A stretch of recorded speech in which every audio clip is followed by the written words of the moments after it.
As you think about embedding AI into your organization, continue to seek out opportunities to create connection between people.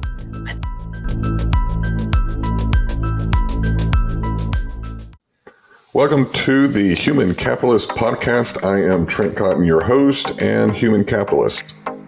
Ask yourself, is your HR organization future-proof? Well, we are going to dig into that very topic in this episode.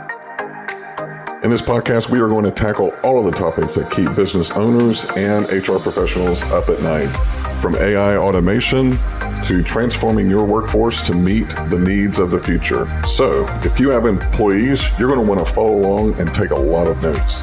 So with that, buckle up, get ready. It's time to dig into this episode and transform you into a human capitalist. Let's go.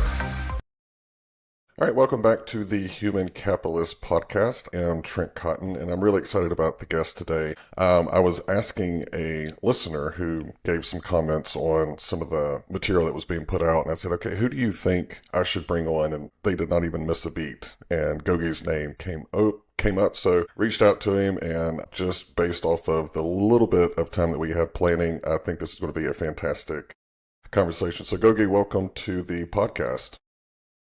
Thank you for having me, Trent. I really appreciate it, and I appreciate the referral too. Yeah, you've got great name recognition out there, which is always a good thing. So, well, why don't you tell the audience a little bit about yourself and about your background? Sure. Gogi Anand here. I work in the human capital space. I've spent over a decade in this space working as a consultant internally and externally. And more recently, I took on a role to help leaders assess the value of a new AI tool, M365 Copilot. So I'm excited to work with leaders to help them transform their businesses using AI. And what are some interesting facts about you that people that know you may not actually know? Yeah, I think one, I thought I was going to be a trader early in my career. And so I enjoyed looking at the markets, understanding data and patterns. But at the same time, I really enjoy human behavior and understanding what makes people tick and what motivates them. So I decided to pivot my career to understand human behavior through data. And that's what I've been doing over the last 10 years. Awesome. And you're quite the sports person too, right? Yes, absolutely. I love watching basketball, playing basketball. My favorite team is the Toronto Raptors. I also grew up playing competitive volleyball, and more recently, I got into pickleball. And I also, Oh, so you got into that cult, huh? yep, especially during the pandemic, that was pretty hot. Right now, I don't Yeah. play as much, but I do enjoy it when I get to play. Yeah, it's amazing to me how quickly that is taken on. Like I know people that they do not miss a pickleball game. Like their whole life revolves around it. And these are high-powered executives. It's like their release. So I'm way too competitive for that. And I've seen how many people get hurt, and I'm like, I don't want to do that to somebody. Well, good. Well, why don't we dig in? I always like to ask the same couple of questions to guests because their perspective and how they're coming at or coming into and looking at human capital is always different. So I'm always fascinated by the responses. But how do you view the human capital world over the next 1, 5, maybe even 10 years, and how we are going to evolve and just some of the trends that you're seeing? Yeah, I'll caveat my responses by saying I know there's a lot of great thought leadership out there, and this is just my view of it. Mm-hmm. I think over the next year, this kind of takes me back to when the internet came along and we were trying to figure out, should I be using Alta Vista? Should I be using Ask Jeeves, Google, Yahoo? Everyone was just trying to figure out the lay of the land and which search engine worked the best for their needs. And I think that's kind of where we are right now with AI. Everyone's kind of experimenting with different tools, different purposes of the tools, the use cases behind each of them. And at the same time, I think we're coming out of a pandemic where for 3 to 4 years, we've adjusted our behaviors in the workplace. People have been asked to go into the office every day, and then all of a sudden they were asked to not go into the office. And I'm specifically talking about knowledge workers. Mm-hmm. And then all of a sudden, companies said, well, we want people back in the office again. And so there's this shift of human behavior that's happening over the last few years. And I think what's going to happen right now, if it hasn't already, is companies are starting to marry how people are working, where they're working, their preferences with this digital revolution with AI coming into the workplace at scale. And they're trying to figure out like, who do we want to be? So there's a bit of like rebranding happening, a rethinking of what type of a company do we want to be? How much do we want to leverage AI to transform our business? And I think all of that work is starting to percolate. But I think as you go further in 3 to 5 years or so, people are really going to start figuring this out pretty quickly, especially as competition does it first. And so companies will start to evolve. And I think one thing that I'm going to keep an eye on in the next 3 to 5 years is how the focus on skills is going to drive a lot of decisions. And I think about hiring decisions, promotion, or looking for people to fill critical projects internally, creating internal talent marketplaces. I see this already happening in some organizations, but I think it's going to only get amplified in 5 years. And I think there's going to be a shift from people. Right now, we're living in almost like a consumption economy where there's a lot of information coming at us. So AI is really helpful in helping sort through that information and make sense of it quickly. But I think what's going to happen is we're going to quickly shift to a creation economy. So imagine a world where you don't have to go into your Word document or PowerPoint, but instead you're using one interface to say, hey, I'm thinking about creating a slide that has XYZ components. Can you help me develop this slide by using this research, these inputs? And you don't even go into PowerPoint to develop that slide or Google Slides. You do it within the AI that you're using. And that's your user interface for pretty much anything you're trying to create. So there's going to be a shift, I think, from a consumption economy to a creation economy over the next 5 years or so.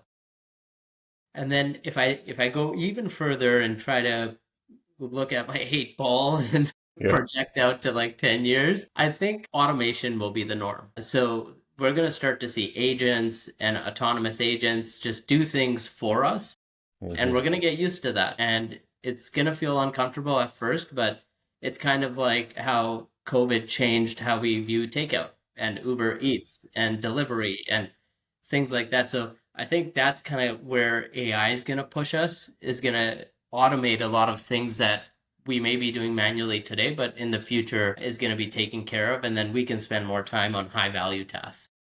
So, someone in HR who's listening, whenever you say agents, they may not be able to kind of reconcile that in their brain. Can you explain what you mean by AI agents? Yeah, so think about agent as like an assistant, like an AI assistant. So I'll give you an example. If I'm in HR and I have a process of onboarding people into my organization, and there's this step-by-step process where when they get an offer letter, there's a process. You send out an email to send that offer. If you put an agent above this whole onboarding process, what it does is you train it to say, once they receive that offer letter and they accept that offer letter, the agent is going to help you move to the next step. And there's going to be triggers in place and training in place for that agent to help you move from one step to the next autonomously without any human interaction. There's pros and cons. People are probably thinking, well, that's going to suck the life out of kind of an interaction that's usually very lively and interactive between people. But I think what it's going to do is insert people when it's required, where there's opportunity to make it more lively or more compelling and engaging. And I think about my own onboarding experience with LinkedIn, where there's this concept of a love bomb that we use. Hmm. Somebody received their offer letter, people on the team who were already on that team, they would send really nice notes following an interview to say, we really enjoyed the time with you. We called it a love bomb because everyone was flowering that person and making sure that they felt welcome and appreciated before they even Love joined. that. Yeah. And that's so simple. That's the thing is when people are looking at candidate and employee experiences, they always try to do this huge thing. Sometimes just something as simple as that. I mean, just think you've made this really tough decision to make a move, and then now you're getting all of this affirmation. That's a love bomb, is what it's called, right? I love that. Yeah, exactly. And I think the reason why it's powerful is because it has that human element of connection. Yeah. And my encouragement for anyone listening is as you think about embedding AI into your organization, continue to seek out opportunities to create connection between people. I think there's going to be so much opportunity as AI gets embedded into organizations to actually critically think about what are the opportunities to keep and maintain that connection piece of it. And this is just one example. And if there was ever a sound clip to open up this episode, I think you just dropped it. That was very eloquent. So what are some of the AI trends that you're watching and why? I think two things for me, maybe even more. One is thinking about innovation and creativity. I love right now just scanning what's out there and how people are using AI, how they're getting creative and innovative with it, and what makes them feel so confident to do that. And I like to study what's happening behind the scenes, not so much just here's the use case, here's how I'm using it, but like what motivated that person to do that? Are they running their own business? Are they working within a company? And if they're working within a company, what's the culture like? What's their manager like? What's their leadership like? Because I wonder if that is helping create that culture of innovation and creativity. So that's one piece of it that I think about is innovation and creativity. The second piece I'm keeping an eye out, and maybe a third after that, is security and privacy. So there's a lot of tools out there. I hear a lot of people say, whether or not my company is going to deploy Copilot or some other AI tool, I am still using my own tools at work. Could pose risks if the AI tools are not secure and set up correctly. I think where the opportunity here is to keep a close eye on this, making sure we're vetting the tools that we need for our workplace. And then third, the products that are out there. There's so many right now, and finding the ones that really help your organization thrive with a responsible mindset, I think is going to be critical. No, that's very valid points. And when we were doing our planning, you actually mentioned something that I wrote down. You said that 75% are going to use AI whether a company approves it or not. So companies need to figure out how to leverage it and do it in a way that is responsible and secure. Can you just go a little bit deeper, like one step below, and just talk about what are some of the common challenges of unlocking that AI adoption and the change management based on your research? Yeah. Well, let me address the first part, which is people are bringing their own AI tools. I think we call it in our research BYOAI, so bring your own AI. And the reason why people are doing this is because companies, and especially specific industries, financial services, healthcare, a bit more regulated. So they have to do their due diligence to make sure that things are secure, they're set up correctly and everything. So I understand that at the same time, people are feeling like I'm going to be left behind if I'm not using AI. And so, or they've already built a habit, especially people maybe coming out of school, they're used to using AI. Coming into the workplace, it's kind of like an expectation or a norm for them in the way they work. So I think that's one piece of it. The second piece of it is the research shows that you might think that this is generational. Well, people coming out of school are more used to it, and so they're using it. It's not true, actually. When we split it out by different generations, we see that all of the generations are looking to bring their own AI tools to work. So, and there's a pretty tight dispersion. If you look at the data from our Microsoft Work Trends research, by generation, they're all pretty close in terms of what percentage of users are actually bringing their own AI tools. So that to me is a little bit interesting. And then your next question around kind of how do we set up organizations for success, or like what are some of the challenges that people face with my customers? I think the biggest challenge is making sure there's a connection to the broader reason for why you should be using AI at work. I think there's obviously the clear benefit of you're going to grow your skills, you're going to be more in demand, you're going to learn a ton, and therefore be more valuable in the job market. But I think from an organizational standpoint, there's a few things that organizations can do to ensure a successful rollout of AI tools or digitally transform to prepare for the future. One of the things our research shows is when you have a clear sponsor, a clear leader that's saying, this is critical to our organization and here's why, making that very clear and compelling for people is helpful in driving that transformation. identifying clear use cases of how or where in the organization you'll get early value and testing and experimenting there quickly so you can then scale to the broader organization is something that I've heard other leaders talk about. And then creating a culture where it's okay to test, fail, learn, and do it kind of on repeat in a culture that appreciates it is important. And then the last thing I'll say is looking back to my MBA classes many years ago, I remember my change management professor saying, involvement leads to commitment. And he I like drilled that. that into us. And he said that many times throughout the course. And he said, if you don't take away anything else from this course, just remember that when you're talking about change in an organization, involvement leads to commitment. So the more you can involve people in the journey, why you're doing it, what's in it for them, and keep reiterating those messages, the more likely you are to have a successful change.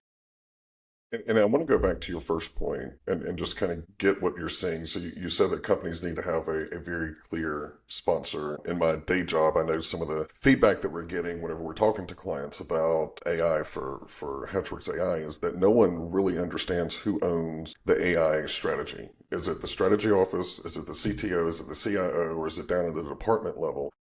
For companies that you're seeing that are doing this right, how are they approaching this of saying, okay, we are embracing AI, we want to increase adoption. What does that sponsorship look like? And what are some of the behaviors of that sponsorship? That's a really good unpack. From my experience, I have to say organizations are all on different parts of the spectrum. There's a spectrum of how far along people are in adopting AI. When I talk to leaders, some are very skeptical of AI, and some are very much on board with AI and believe that it's critical to them transforming their business. And there's two ends of the spectrum, right? If you're working with a CEO that gets it, that is right along with you for the ride, the CTO, CIO, everyone's bought in. In those cases, it's a lot easier to build the case to make that investment and to get people on board with using AI. When there's CEOs or leaders, not even the CEO, if there's just some people within the leadership team that are kind of more cautious, want to see it more tested out, that kind of slows down the progress. But at the same time, I think what they're really looking for is compelling use cases to make kind of sound decisions around where they want to start. It's not that they're against AI, I think. I think it's more they need to be convinced of the benefits. And so in those cases, sometimes it requires a grassroots approach where you have a smaller group of people testing, learning, and sharing the insights back with leaders to make a case. On the other side of the spectrum, when leaders are on board, I think what I see as success stories is they rally kind of all the leaders to help drive the change. It's kind of like employee engagement where it's not one leader's job to help people feel happier and more successful at work. I think it's a team effort. And so when each leader owns the responsibility of how does AI help me transform HR or how does AI help me transform my business? When leaders start thinking of it in this way, they take ownership of what they need to do, how they need to test it, what results they're looking for, and then how many kind of licenses or tools they need to make this really valuable for them. That's I love that insight, and I want to kind of go just one level deeper. I'm an HR professional or human capitalist, and I'm looking at how do I remain relevant over the next 2 to 5 years? Because I mean, let's face it, AI is going to change the workforce, which means that we have to change. Could the right human capitalist or human capital management group help be the change agent in that kind of that diagram that you just outlined of what success looks like in adoption? Absolutely. I think HR is critical, especially if we look at them as strategic partners to the business, because there's a lot of expertise within HR around analytics right now, understanding human behavior, change management expertise, thinking about talent and branding. How do you attract talent and then train them and develop them and encourage them, motivate them to help them do their best work? I think when HR is viewed as a strategic partner across businesses, that's when you start to really see kind of the stickiness of digital transformation and companies doing something differently. Perfect. Perfect. Well, and it's a great segue into kind of my next question, which is shifting more into the people analytics side. So you work very closely, or your experience has been very close in the intersection of people and AI, and then also leveraging analytics. How do you see AI changing the way that organizations approach employee engagement and development over the next couple of years? Yeah, I think one of the things I'm seeing in research, and this is from a LinkedIn report recently in 2024, where they found that 90% of organizations are concerned about employee retention, and giving employees learning and development opportunities is the number one way to retain them. And so, if organizations can create cultures where people are constantly learning, growing, developing, that's instrumental in retaining talent. And we have so much analytics at our fingertips that we can start to make intelligent decisions about if I have a critical role that I need to fill. I could tap into my organization and see the skills of people that are out there and then match those people to those skills and those requirements of that job. So I think the analytics that are available to us will start to help us be a little bit more predictive in nature so we can start to recognize patterns, gaps, and help fill those gaps pretty quickly. And I think the same is true for the employee experience side of it, where there's so many rich tools out there. I think about Viva Glint, which is the world that I came from. And now AI is being embedded into those tools, and I can start to summarize tens of thousands, if not hundreds of thousands of comments in employee engagement surveys, quickly understand the themes, and then take action as a manager or as a leader to help improve that experience for people. And this is going to ebb and flow as technology comes into place, I think. People will have not just insights at their fingertips.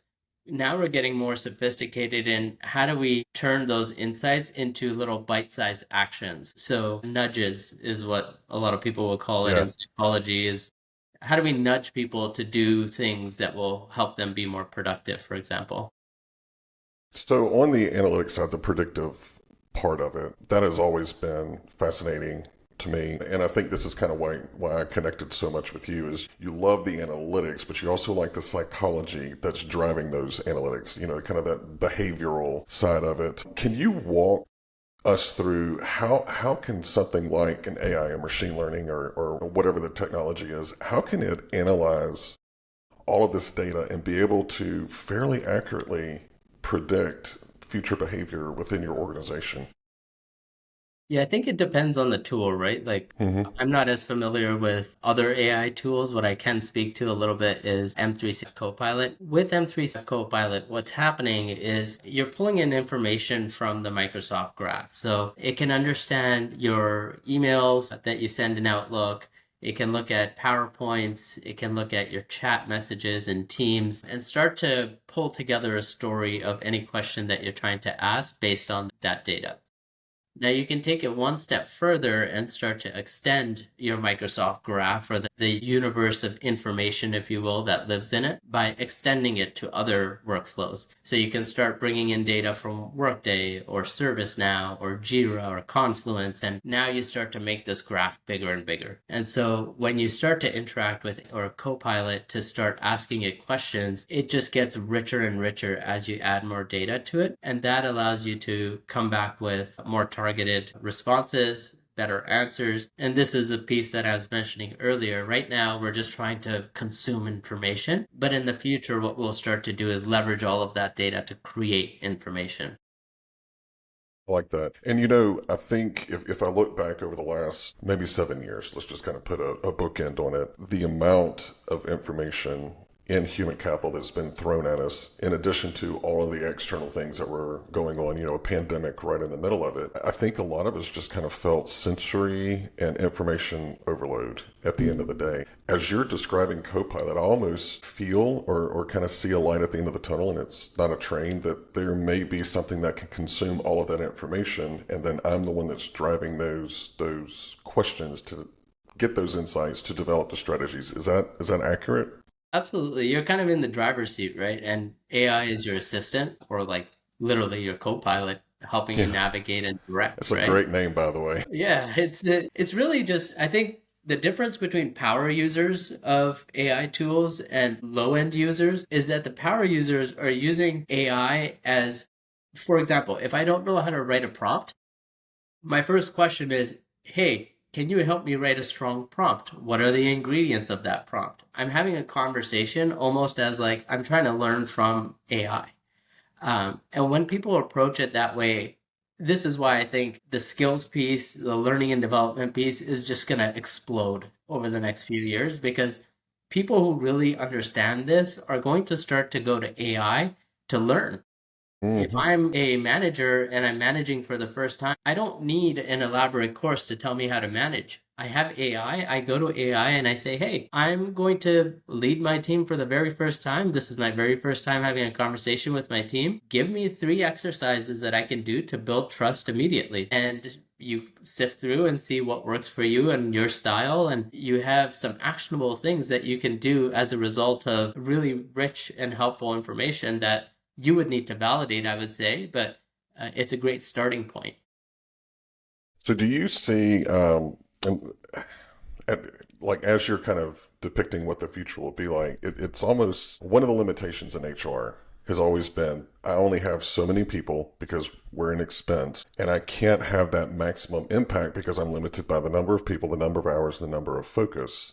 Do you foresee in the not so distant future that perhaps HR is dumping all of its knowledge into these AI co-pilots and kind of creating that knowledge base and then helping employees, helping leaders be able to go in and leverage that information in AI? Is that what Yeah. you were talking about, kind of like managing agents in the future? I think you're right to a degree. Okay.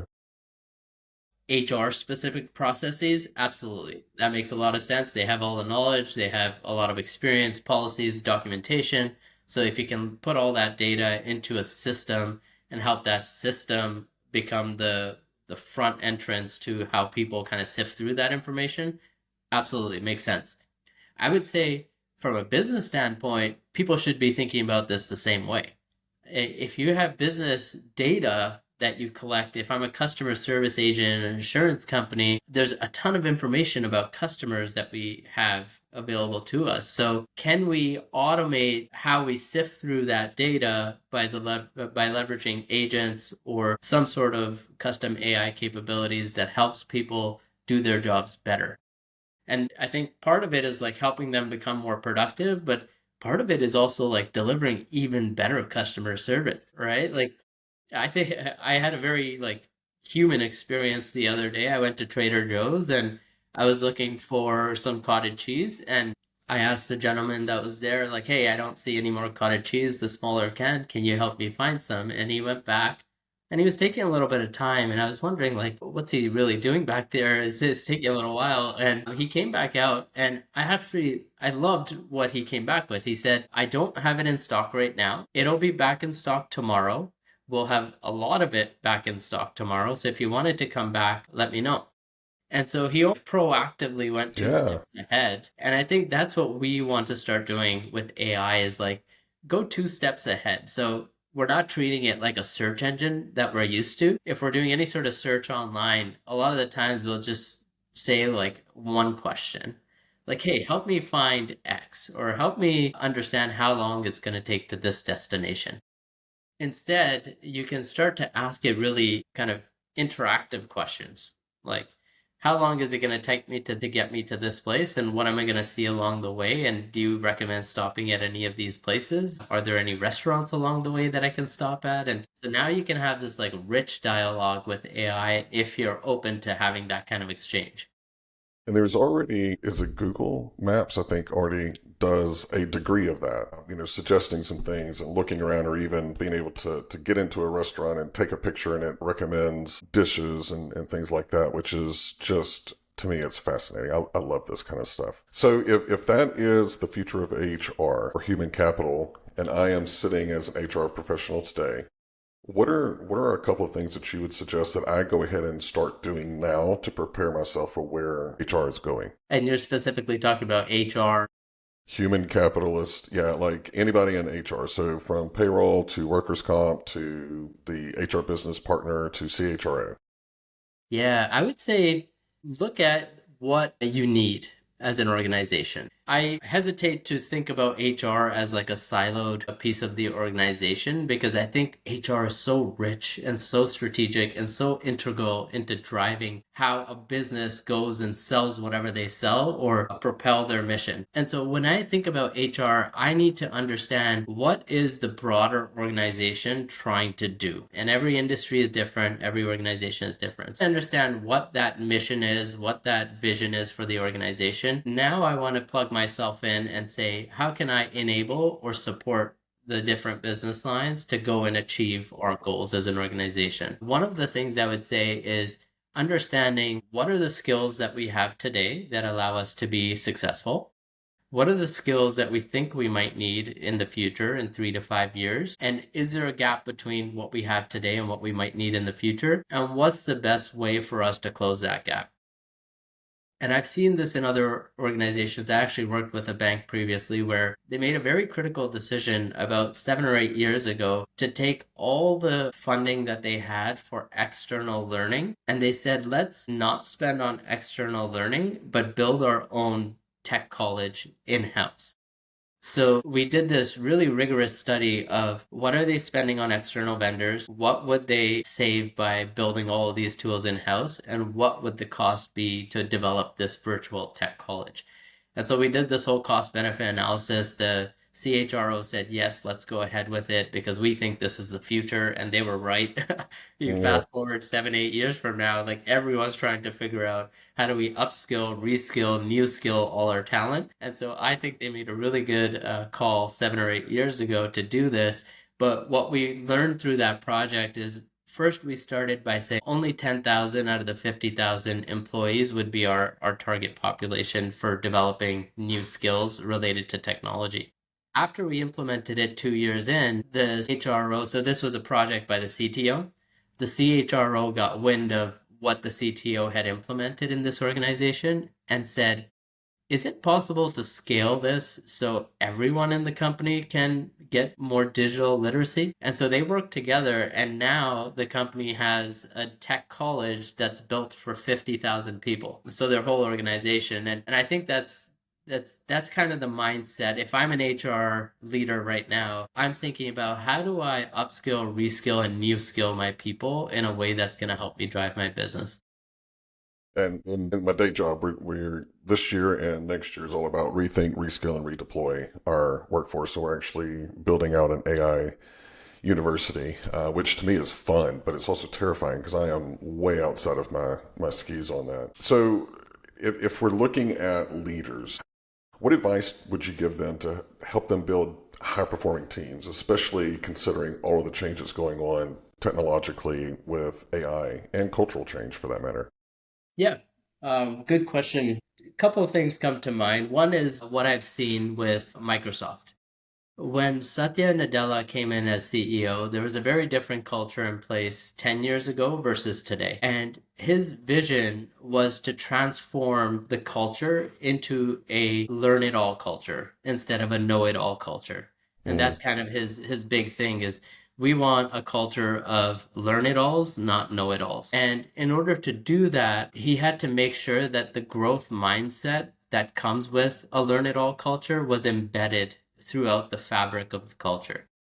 And so, as a leader, I think it's really critical right now, and I mentioned this before, is to think about what type of an organization you want to be, not just to drive your business, but when you're adopting AI, like what's the motivation for somebody to use this tool? Are they afraid of using this tool because they think it's going to replace their job? Or are they think, well, I have the encouragement and empowerment and enablement of my organization to go and try and experiment and test because we believe that this is critical to delivering better service for our customers, to grow the pie that's out there for us to upskill ourselves. And so when you start to think in that mindset, it creates a different atmosphere within the organization to test, learn, and grow. And so I would encourage leaders to think about the culture that they're trying to create when they're transforming. I would think about how this connects to the larger organizational goals and objectives. And then lastly, how do we create a culture where inclusion is at the center? because you Yeah. can't give somebody a sense of belonging. I can't go to you, Trent, and say, hey, I want you to feel like you belong on this team. Well, you're gonna say, well, nobody treats me like I belong. I don't get the feeling that anyone's coming to ask me for my opinion or taking what I say and then doing something with it. And so you can't give somebody a sense of belonging, but what you can do is create a culture of inclusion. And that starts with having curiosity, understanding about others' perspectives, going together, creating that environment. And once you do that, I think you start to unlock creativity, productivity, things like that. I love that. I love that. Now, with your experience in people science and also your current role within the Copilot team, how can organizations better harness data to create those actual insights that we've been talking so much about to improve both business outcomes and the employee experience and culture?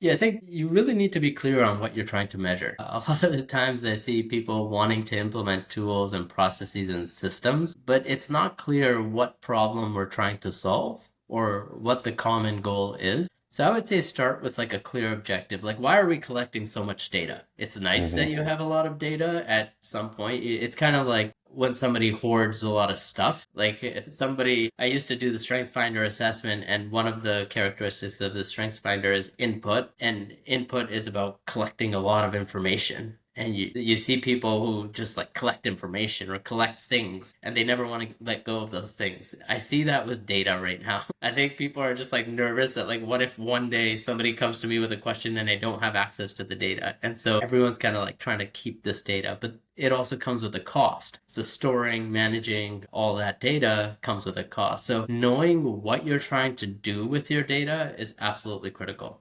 So I'd say that's step one. Step two is like, what tools or technologies are out there that can help us do this effectively and efficiently? So we're optimizing our resources. So you can point your resources to specific problems and then leverage the data to help solve those problems.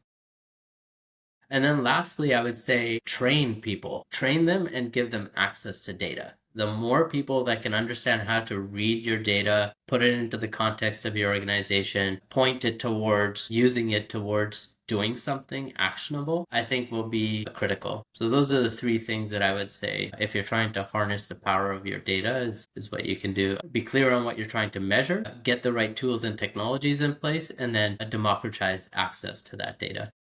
Love that. And for the audience, Gogi was fantastic in providing a bunch of links to some of the studies and things that he has referenced in here. So I'll make sure that that's in both the blog post and the details below. So thank you for doing that. I love whenever guests just kind of go overachieve because there's a lot of times I have to follow up and go, hey, you quoted something. Where is that? I want to kind of give that to the audience. You were thinking ahead, so I love that. Let's move into rapid fire. So what is a book that changed your perspective on business or age? I'd say probably less of a book and more just Angela Duckworth's work on growth mindset. Like I hear it in basketball, I hear my CEO talking about it. Like it's powerful the research that she's done, and her story is pretty cool too. So Yeah. that's And one thing. she's the one that also talks a lot about grit, right? Yes. Yeah, because whenever I was writing high performance recruiting, I was trying to find some type of data sets around grit because it's not a very common word, but and her name kept coming up, so I did a rabbit hole on Angela, and I agree. If you've never listened to her story or looked at any of her content, you are truly missing out. All right, and then do you have a favorite podcast or series? You know, in my spare time, I love to listen to like crime podcasts, but when I'm trying to learn about like the work that I do, I love listening to Hidden Brain by Shankar Vedantam. It's rooted in psychology and I enjoy that. what was what's been like a favorite episode that you just kind of stopped and went, wow, that was something I'm going to have to kind of think through. Yeah, I think there's been quite a few, but I think one that stands out to me is probably something around how we are just made to connect with others. There's something Hmm. innate, intrinsic to us where if we can foster connection more frequently, more often in personal and professional relationships, there's a stronger likelihood that your health is better, your outcomes that you're trying to achieve as a collective group improve. And there's just so many downstream benefits of making sure connections. That's part of the reason why I love doing podcasts. It just expands my network, it expands my thinking and my perspective when I hear others. People have been after me for years to do a podcast, and I finally took the leap over the last 30 or 45 days. And I agree with you, Gogi. The amount that I have learned, and I promise you, things that you said today, I'm going to be thinking through, and we're doing this on a Friday, but I'll be thinking over the weekend going, because you've put a bunch of, I call them mind or brain ninjas, they're very quiet and they get in there and they kick everything around and make you rethink things. So where can people find and engage with you? I like to just keep it as a single source of truth. So LinkedIn is my place. I like to go there for everything to engage with people. Yeah, and you put out some great content. I make sure that whenever you go in and follow Gogi, that you go to the little bell and put all, because you don't want to. Nothing against LinkedIn, but I don't want you to miss out because LinkedIn thinks that you may not be interested in some of the stuff. All right, so I always like to ask for a mic drop or a one-liner to close out the show, a piece of advice or a summary, just anything you want it to be. How will the audience remember Gogi on this particular podcast? I'll tell you a little story to end it. How about that? All right, I love that. I'm waiting for a bus and I think, wow, this bus is taking really long to come. This bus is filled with passengers. It's not stopping for me. It's really cold outside and it's just taking forever for me to get on this bus. Then fast forward 10 years later and now I'm on the bus and I'm thinking, well, why does this bus keep stopping? Why is it getting more and more crowded? Why do more people keep getting on this bus? And these thoughts go through my head. And this is just like a metaphor of how we go through life. Early in our careers, we're always thinking like, why aren't things happening a certain way? And we kind of get impatient or things like that. But later in our careers, we start to have some success and failures, and we start to get on the bus, and we start to get more privilege and think in different ways. And my message to people is, as you grow in your career, become more successful in your career, always reach back and pull people onto the bus, because there's enough people to say there's no room on the bus, but there's very few people who create room on the bus. And so I would say one message is, as you become more successful in your career, make time, spend time, use your leverage and your network to help pull others along. There's not much to add after that, Gogi. Thank you so much. That was quite the mic drop moment. I really appreciate you taking the time, and I am quite sure that I'm going to see something that you post and go, hey, we need to hop on another podcast. I have thoroughly enjoyed this, so thank you for your time. Thank you for having me. I really appreciate it. And that is a wrap on another episode of The Human Capitalist. Thank you so much for choosing to tune in and invest your time with me today. I hope that you walked away with some valuable insights and actionable strategies that you can maximize your greatest asset, and that's you. But hey, before you go, don't forget to hit like and subscribe so that way you can stay in the know. The human capitalist movement begins with you. If you have some feedback, feel free to leave it. I'll read every comment. I want to make sure that the content that I am delivering is what you want to hear. If you want to connect further, you can find me at my link down below. I'd love to hear from you and continue this awesome conversation. Well, this is Trent Cotton, your human capitalist, and I'm going to sign off. But remember, invest in yourself, own your potential, and keep building your human capital.